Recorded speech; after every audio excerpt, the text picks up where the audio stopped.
गजब ही भसड़ हो गया यार। मैं एक वीडियो रिकॉर्ड किया लेकिन उसका कुछ पार्ट का ऑडियो ही रिकॉर्ड नहीं हुआ। तो मैं 10 सेकंड में पूरा समझाता हूँ कि आखिर जो ऑडियो रिकॉर्ड नहीं हुआ उसका क्या मामला है।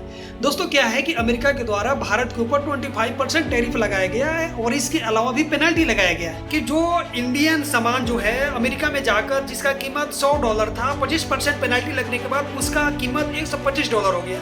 तो आखिरकार इस चीज से इंडिया को किस तरह से नुकसान होगा, किस तरह से इसको उभरेंगे, इसके बारे में हमने बात किया था। इस टैरिफ लगाने के बाद वही सामान की कीमत $125 हो जाएगी। तो जो भी वहाँ के ग्राहक हैं बढ़ती दाम को देखते हुए नहीं खरीदेंगे, क्योंकि जो भी वहाँ यहाँ का सामान जो वहाँ लेकर जा रहा है बेचने के लिए, तो वो खरीदार क्या करेगा कि भाई उसका जो भी टोटल यानी कि $100 में जो सामान बेचा जा रहा था उसको अब कितना डॉलर में बेचेगा, $125 में बेचेगा।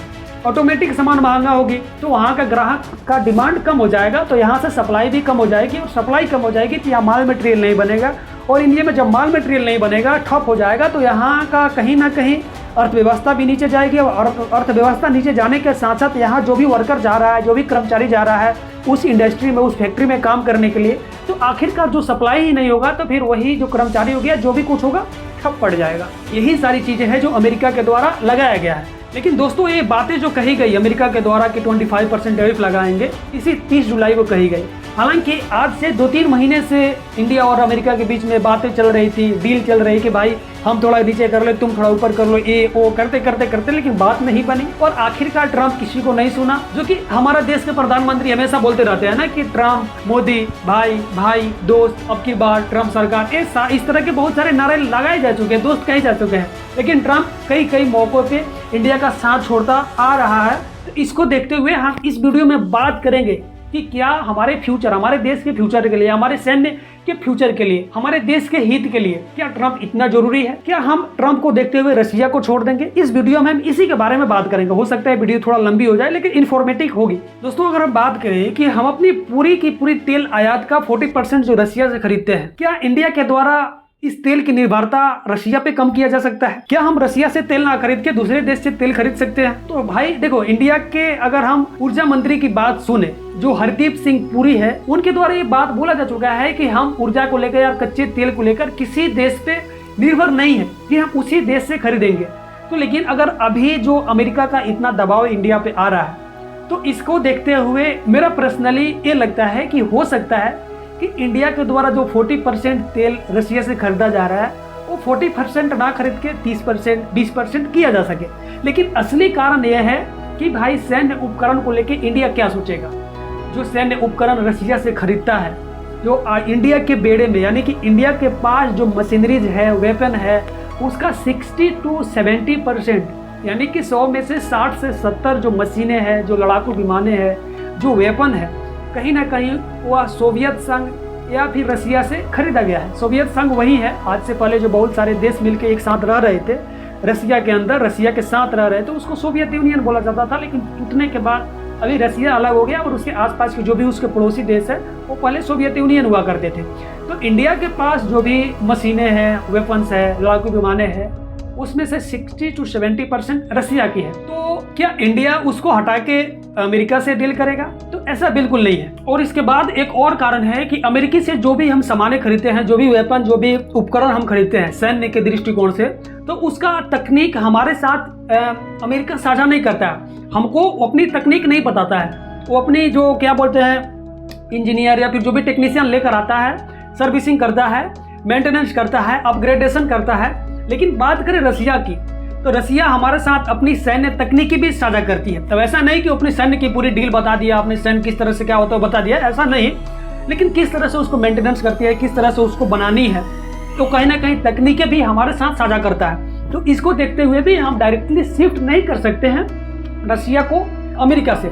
दूसरी बात यह है कि ऑपरेशन सिंदूर के बाद इंडिया के लोगों का जो भी दृष्टिकोण है अमेरिका के खिलाफ काफ़ी निगेटिव रहा है। और आज से नहीं, बहुत साल पहले से भी अमेरिका के लिए हमारे देश का दृष्टिकोण निगेटिव ही रहा है, हमारे देश की जनता के, क्योंकि अमेरिका का कारनामा भी ऐसे ही था। मैं इसके बारे में बात करूंगा और इसको देखते हुए भी रशिया को शिफ्ट करना मुश्किल होगा, क्योंकि किसी भी लोकतांत्रिक देश में कोई भी सरकार, जो भी वहाँ के जनमानस होता है, वहाँ का पब्लिक होता है, वहाँ का वोटर होता है, वहाँ की जनता होता है, उसके खिलाफ एक पूरी तरह से नहीं जा सकता है। और दोस्तों इसके अलावा अगर हम बात करें कि जो सोवियत यूनियन यानी कि रसिया हमारे लिए कितना जरूरी होता है, तो आपको याद करना होगा 1971 की लड़ाई जब इंडिया और पाकिस्तान के बीच चल रहा था, तकरीबन 13 दिन चला, और उस समय रसिया ही एकलौता ऐसा देश था जो इंडिया के साथ आया। और उस समय के मतलब हमारे इंडिया के उस समय के तत्कालीन प्रधानमंत्री इंदिरा गांधी जी के द्वारा एक ट्रीटी साइन की गई, जिस ट्रीटी का नाम था इंडिया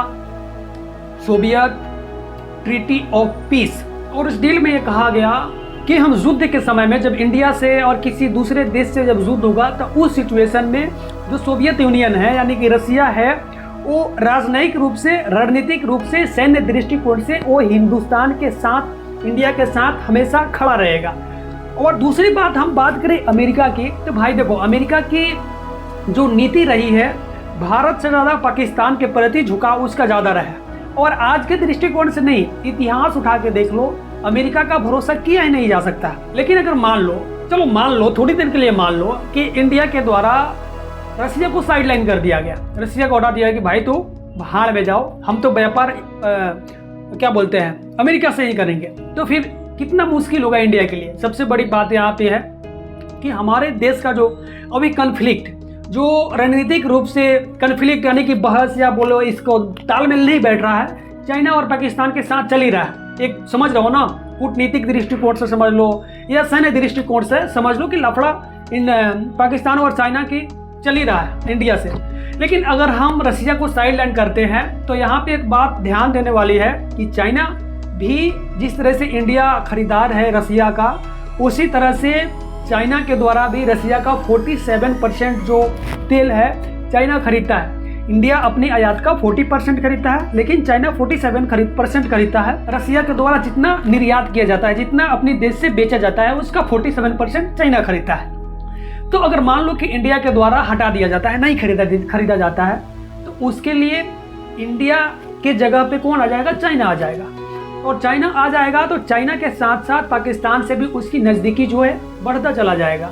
और इस सिचुएशन में हम नहीं चाहेंगे कि हम जो चाइना और पाकिस्तान से तो इस तरह से फेज कर ही रहे हैं, इसके साथ साथ रसिया भी हमसे अलग हो जाए और हमसे फ्रेंडशिप जोन से अलग हट के पाकिस्तान के फ्रेंडशिप जोन में एक उसके साथ चला जाए। तो इस दृष्टिकोण से भी काफ़ी अपने को नुकसान होने वाली है। और दूसरी बात यह है कि जो कोई भी सैन्य उपकरण अपनी बेड़े में शामिल करना, यानी कि अपने सैन्य मोर्चे में शामिल करना कोई भी उपकरण इतनी आसान नहीं होता है। अगर डायरेक्टली हम शिफ्ट करते हैं ना, रसिया की जो भी मिलिट्री उपकरण हटा देते हैं और अमेरिकन खरीदते हैं, तो एक बहुत बड़ा एक पैसे की खर्च होगी। पैसे का खर्च चलो होगा ही होगा, लेकिन जो नए उपकरण एकदम हम शिफ्ट करते हैं ना, तो इतनी पैसे की खर्च होगी कि आप इसको सोच भी नहीं सकते हो। दूसरी बात है कि अमेरिकी जो भी उपकरणें होती है काफ़ी कॉस्टली होती है। ऐसा नहीं कि बेस्ट होती है, चलो बेस्ट तो होती ही है, लेकिन उसकी कीमत जितनी होनी चाहिए ना उतना कीमत नहीं होती, उससे कई गुना ज़्यादा होता है। लेकिन रसिया के साथ वैसा नहीं है। रसिया तकनीक भी साझा करता है, बल्कि अमेरिका नहीं करता है। दूसरी बात है कि मेंटेनेंस के लिए भी उसकी जो भी चीज़ें होती है सेपरेटली अमेरिका से आता है, लेकिन रसिया के जो भी उपकरण हैं हम अपने देश में उसको बना भी सकते हैं, तकनीक भी साझा करता है। तो दोस्तों इस सारे दृष्टिकोण से देखते हुए हम तो चाहेंगे ही नहीं, और हम बोलते हैं तो इंडिया वाले समझो, इंडिया के द्वारा एक कभी चाहा जाएगा ही नहीं कि हम रसिया को रिप्लेस कर देंगे और रसिया की जगह पे हम अमेरिका को ला लेंगे, क्योंकि अमेरिका हमेशा से धोखेबाज रहा है। वो बोलता है ना कि अमेरिका के द्वारा हमेशा से बोलता जा रहा है कि चाइना को हम मार देंगे, ये कर देंगे, वो कर देंगे, लेकिन आज भी चाइना से एक बहुत ही तादाद में डील करता है, समझ रहे हो ना। और लगभग 42-43% चाइना से वो हमेशा घाटा में ही रहता है। घाटा बोले तो क्या, जितना अमेरिका के द्वारा उसको चाइना में माल भेजा जाता है, चाइना के द्वारा अमेरिका में जो माल भेजा जाता है वो ज़्यादा होता है। चाइना का जो माल आता है अमेरिका में वो ज़्यादा होता है, 43-47% ज़्यादा होता है। तो इतना घाटा होता है अमेरिका के। इसके बावजूद भी अमेरिका कभी भी अपना ट्रेड जो होता है, अपना व्यापार होता है, चाइना के साथ नहीं तोड़ता है, क्योंकि अमेरिका का एक ही चाह है भाई ट्रेड होता रहे, बाकी चीज़ भाड़ में जाए। तो इस सारी चीज़ों को सोचना एक भारतीय के नाते ज़रूरी है, और भाड़ में जाए चाइना। जय हिंद, जय भारत, थैंक यू।